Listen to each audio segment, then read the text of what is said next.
สบายดีทุกท่านวันนี้ครับเจะอีกโจนัสจากสอนใน2G ดาวคาโรเต้ามาแจ้งโปรพิเศษสำหรับส่วงปีใหม่ลาว2026นี้เนาะวันนี้มีรถเข้ามาใหม่แล้วทุกท่านเป็น Toyota Camry ปี2016ลำไส้17เนาะออปชั่นเต็มเบาะไฟฟ้าคูลเปิดซันรูฟไหลแอร์หลังเนาะเบาะหนังเลยทุกท่านเดี๋ยวพาทุกท่านไปรับชมกันได้วันนี้ทั้งสองให้เองเจนดาวคารถลาววันนี้จะเป็น Toyota Camry เนาะปี2016ลำไส้17เกียร์ออโต้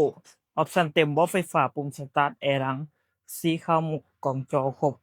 มีเซ็นเซอร์ถอยรุ่นนี้หายากเด้อ Camry นี่มันโดนมาเถื่อในห้างเนาะไปมาก่อนในก่อนเด้อออปชั่นเต็มออปชั่นตัว G งามๆเลยสวยๆสดผ่อนเทิร์นได้เป็นเดือนเป็นปีได้สบายสีขาวบ่ไฟฟ้าคูลคันนี้ราคาเต็มเป็นถืออยู่มาเบิ่งตัวจริงก็โอ้ร่วมกันได้ต่อรองกันได้รถอยู่ปากเซโทรก่อนทุกครั้ง9733โทร679อ่า มีค่าแนะนำให้เด้อทุกท่านเด้อเดี๋ยวพาทุกท่านเข้าไปเบิ่งรถข้างในเด้อเบิ่งข้างในเป็นเบาะไฟฟ้าคูลเด้อเบาะหนังข้างในจะให้มันเป็นสีดำโทนสีดำปอกหน้าปัดงามเนาะปรับนอนปรับเนืองได้เนาะตัวออปชันที่ว่าให้มันเต็มเปิดสนุกไปครบคันนี้สวยๆเลยดอกแอร์ดังให้พร้อมเนาะโอ้สบายเย็นเนาะงามๆปรับพวงมาลัยปุ่มสตาร์ทเด้อทุกท่านเด้อกันสวยๆไหนโซนสีดำสะอาดสะอ้างหรูหราสไตล์ Camry เนาะงามเนาะโซนสีด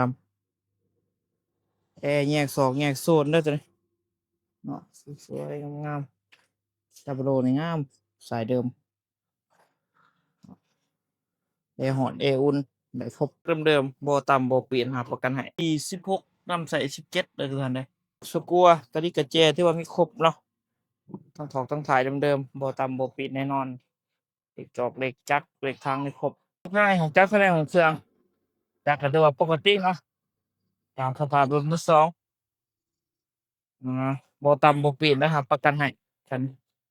คันนอกคันหน้าในสภาพเดิมครับกระทบกระโปรงเนาะเดิมจากของ Toyota ประมาณนี้เนาะฝากไปถึงทุกท่านเด้อกับ Toyota Camry เนาะปี16นำใส่17เกียร์ออโตเนาะสีขาวงามๆออปชันเต็มเบาะไฟฟ้าคูลคุมสตาร์ทแอร์ดังเปิดซันรูฟได้เด้อทุกท่านเด้อสีขาวหมวกงามๆภายในเอกสารครบเนาะสดผ่อนเทิร์นได้เป็นเดือนเป็นปีเลยสบายราคาเต็มเป็นถืออยู่มาเบิ่งตัวจริงกับโอ้ร่มก็ได้ต่อรองก็ได้โทรก่อนทุกครั้ง9733โตโควิดเก่าใน 2G ดาวคาโดดาวครับเองโจนัสจันทร์สอนขอขอบใจทุกท่านนะเจอกันในคลิปต่อไป